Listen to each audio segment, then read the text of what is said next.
Doll?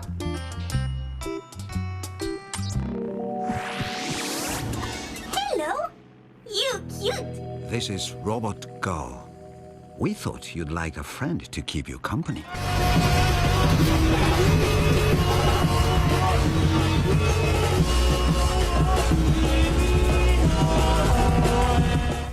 Greetings everyone. Yep, guess what? I'm not dead. Shoutout dropped their April update, 7.2.0, and it is not as big as whatever this monster was, but it's still a pretty exciting update.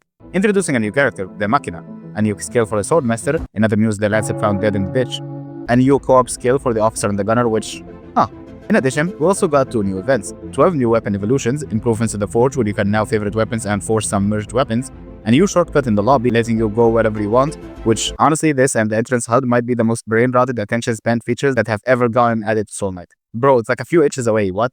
That being said, it is loaded for pre-update farming where you're constantly crafting fertilizers, so I guess I'm okay with that. They also apparently improved the bot selection UI between levels. I wonder what that looks like.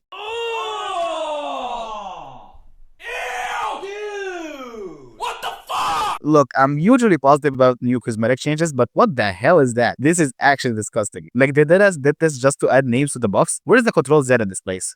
They also made chests let out a notification after you finish a room, so motherfuckers in a hurry like me stop ignoring them. Still don't care. World 5 is gone, and the Undersea world is now added in World 4, which means the level skip we had in the lobby is now gone too. And honestly, good riddance. Massive W from Chiller Room on that mechanic was super ass. I hope they continue adding words to level 3 and 4 since they still have one less word than everyone else. We don't talk about the situation with level 2 though. They also added some of the most goated skins ever, so much so that I'll break my streak of ignoring the skins in these videos and talk about them later in this one. Also, Priestess Portrait, super cute, massive W. For a small seasonal update, it's honestly pretty sizable, even though I managed to break it somehow, as always. My favorite parts are the World 4 Undersea and the Forge changes, but as always, what I'm going to focus on is the new character. Now, the Machina. I remember when I lost my mind.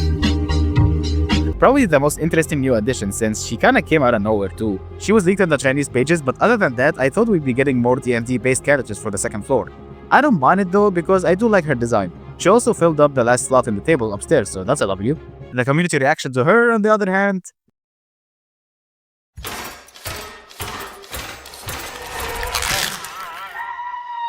let's just say y'all are so down bad I'm considering signing y'all up for a psychiatrist. Seriously, everyone's reaction to her is gonna get Chill Room concerned like, calm down, son, it's just a drawing. and you might think this is just 1 or 2 comments. Nope.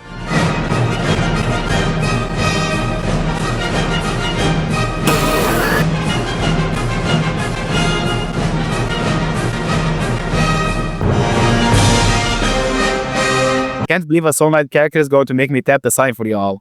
Besides, that, her gameplay is rather interesting even though I do believe she's a bit underpowered right now. You will see what I mean though. Before we start, I'm sorry about how long this video took. I had midterms in college and I was working on a custom prints video, and I had to explain all this shit, so I think you guys understand. Alright, now with all that out of the way, let's discuss everyone's new favorite android girl, the Machina. The Machina is a damage character with 4 hearts, 7 armor, and 220 energy. Short and sweet, run out of armor with this gal and you're boned. She's extremely armor focused. She's not a glass cannon per se, but you do need to be on top of your dodging game. Her starter weapon is a sparking gem. It's a basic railgun type weapon that fires these massive projectiles that sometimes apply electricity. Funnily enough, the animation of going from idle to attack mode is faster than just the standard firing in attack mode. So spamming the attack button ends up making the attack faster than just holding it down. It's not groundwater level, but it is pretty close. So all you groundwater fans unite. You have another weapon you can use your gambler hand mechanics on.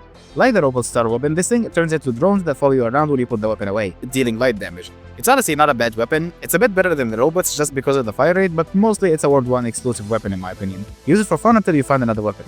And if you trust your dodging, you can keep it in the secondary slot to deal some damage while you attack. So unless you find a better weapon... Freaking hell, bro. Okay. Now usually I'd explain the passive now, but I won't because weirdly enough, a big chunk of how this character works is just missing. Like, it's not written at all anywhere. It's even nerfed before you fully upgrade her. Let me explain. Okay, so to start... Okay, what the hell kind of damage sound was that? Anyways, the Machina has a meter mechanic that exists regardless of what skill you have or if you have the passive or not. This is called power, and you start out with 3 bars, which can be upgraded to 4 by upgrading the character. This meter only fills back up by picking up these power pickups that sometimes fall from dead enemies. The weird part is that, technically speaking, this isn't her passive. Yeah, her passive is a completely different buff. It increases your power meter by another bar and now charges up your power by spending energy. One energy spent is 1% on the meter, with 25% being a full section. Without this, the power meter fills extremely slowly, so this character is basically unplayable without upgrading her. The reason why this is good is how you change the power before this buff is just missing everywhere, since this is a basic mechanic of the character as a whole. So other skills she gets will get affected by this. But it's also not her direct passive or related to it, because if that's the case, she wouldn't even have the power meter until you upgrade her to the passive. Like, I see why they did this, but it's weird, that's all I'm saying. The reason I bring this up is because I had no freaking idea what or how the power meter works. The wiki wasn't updated back then, and there was no description. Shit's so obscure you'd need the War Thunder community to find it for you. It had me do something I literally never do for these videos. Check out other YouTubers' videos. Now, I don't usually watch Soul Knight content on YouTube, basically at all. This isn't shade at any Soul Knight YouTubers, by the way, I just really don't like the whole text on screen instead of talking thing that everyone does. It's partially what inspired this channel. I want to see actions, bro, not words. Oh, you're going too slow. Let me take the wheel. Once again, this is not shade on any of them, I'm saying I don't usually watch Soul Knight content. Anyways, I'm glad I did because the difference between the reviews to this character is so fucking hilarious. 1000, great YouTuber by the way, check him out for serious discussion/review content, was so disappointed and angry at her entire concept and this update as a whole, it got him tweaking out so hard he started talking like fucking Jotaro, bro. Meanwhile, Crimson Death Gaming, a great YouTuber by the way, check him out for early reviews, is casually dropping this banger of a thumbnail. I just can't, bro. I put the new 4Gs on the G. I trap into the bloody bottoms is underneath. Didn't exactly help because they both used the fully maxed out version of the character, and I wanted to know how does a non-maxed out player fill up the tower. But I'm still glad I did. Again, shout out to these guys, as if they need my shout out. But yeah, I had to basically look for it manually. It was pain and really, really weird. This is where things go from weird to fucky. The rate at which your skills consume power is insane. Your skill has 3 versions because, of course, until these consume ton of power from a single use. And if you're using low energy guns, it takes ages to fill it back up.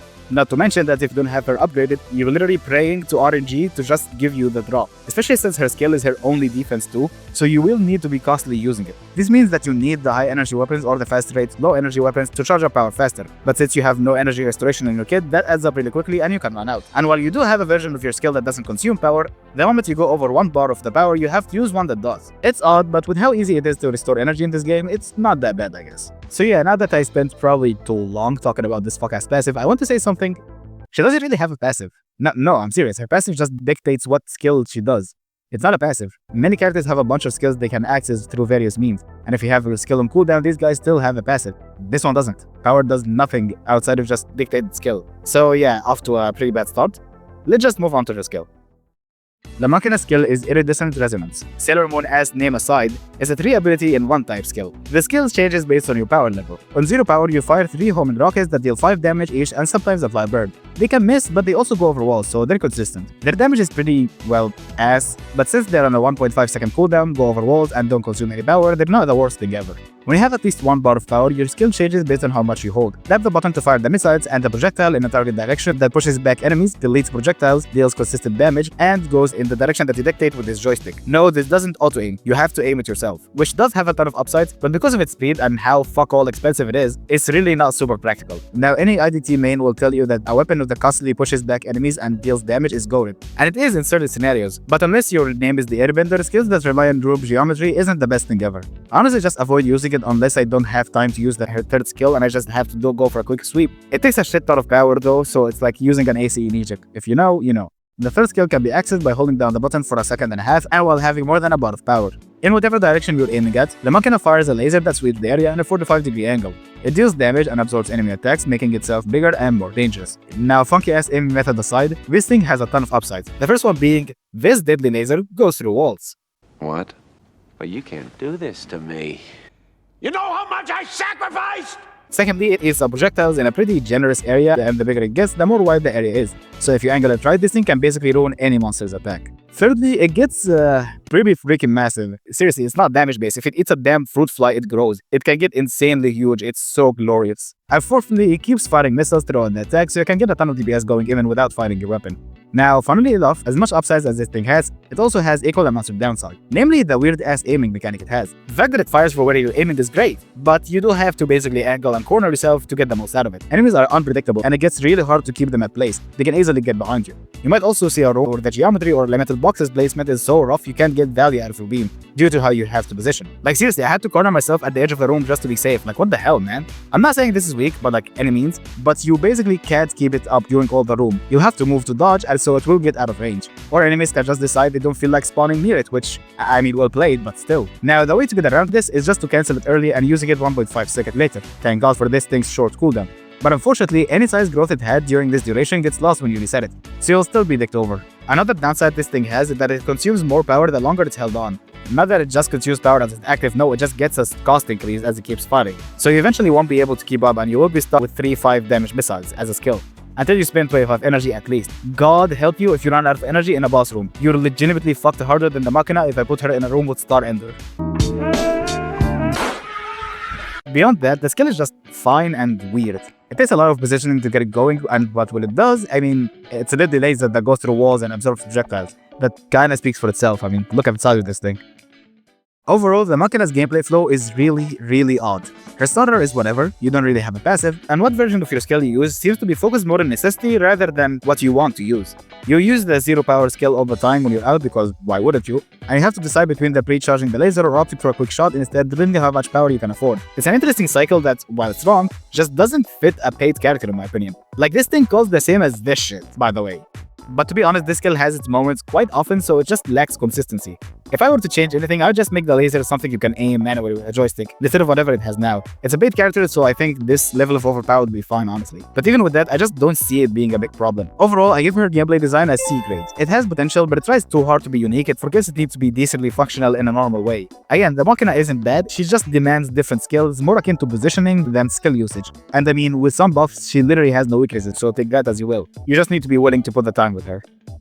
Now on to less controversial topics. Her visual design. Honestly, there isn't much there to discuss. Gotta know exactly who you are. Lord have mercy. We must stay focused, brothers. We must stay focused. She's a hot robot with literal curves. Comparing her to the robot reminds me of this Spock-ass meme people used to dunk on basically any anime media. And honestly, while I do see it, I still think she has some interesting design choices, like how her face is bland. It makes her curious, innocent, empty, and willing to learn. Her special having her inspect a nearby butterfly is very sweet, but not in a forced manner. Gives me a lot of the Last Bastion vibes, and I fuck with that. Speaking of which, Zed pointed out how much she looks like Echo, and even suggested that her next skill should be her using Power Meter to turn into any character for a short time. And you know what? He's cooking with that. This needs to be added. She's definitely horny baited, but honestly, as long as it's her and not the Bard, I'm fine with that. The Machina taking the L for the team, what a go. Overall, I give her a 6 out of 10 on visual design. Because while she does have interesting design portraits, come on, you're not slick, Chilleroom. They added Judgment Cut to Soul Knight as a gem skill. This is a beautiful day. The Swordmaster's new skill has her dash forward to a target dealing damage and leaving a sword behind. The first time she does this, as she teleports between all 3 swords, then leaves behind a strike zone that deals damage, which activates twice when she has her meter full. Super fun ability, and it gets better with crits. And fun fact, this is also a thing in League of Legends, by the way. Like, they gotta file this at this point. Just like the Airbender and the Fighter, the Officer and the Gunner got a new shared skill. You'll see this button that has a 5-minute recharge time when you play them together. And once you press it, you two get dual-wield pistols that deal huge damage, and will eventually throw one of these pistols that deals AoE damage. Super solid skill, too bad that the Officer can cancel it early if he uses his first or last skill, which... why? I like the idea of more lore-based kills, honestly, and I can't wait for the Robot and the Machina or the Knight and the Paladins. There's a lot of potential with this. Now let's take a quick look at all the new skins because, oh man, they're actually so good. Also, I'm gonna be pushing the names, so sue me. Rosadame Evelyn. Fantastic splash art, and the sword is straight out of Demon Slayer, and I love it. But I do think the effects should have used more black rather than orange, honestly. Pyrovertex Gerald. A skin that makes having the same effects recolor twice in the night not feel lazy somehow. Glorious. School Life Bard. Honestly, a super fitting skin, but definitely needed one of these white girl song music to go with it. But the effect is super nice and super creative. School Life NG. You're not tough, bro. Adjust your clothes. Cool third skill build. Cool Life Airbender. Awesome concept, but the skill effects being a recolor makes it look like Bruce Lee on a carrot diet. My goat Airbender cannot be outdone by the NG, bro. Come on. Hexagon. Okay, cool. And hot. But like, the human face kills it hard for me. Robotic DIs are amazing, dude. She should have had them. Made Myra. Love it. Bart on site. But I will not be accepting that over the Justice skin. Helix Grego. I got freaking jump scared when I found out that this thing costs gems, not money. The fits look so freaking clean. I love it. I bought it at first sight and I do not regret it in the slightest. Aether Church.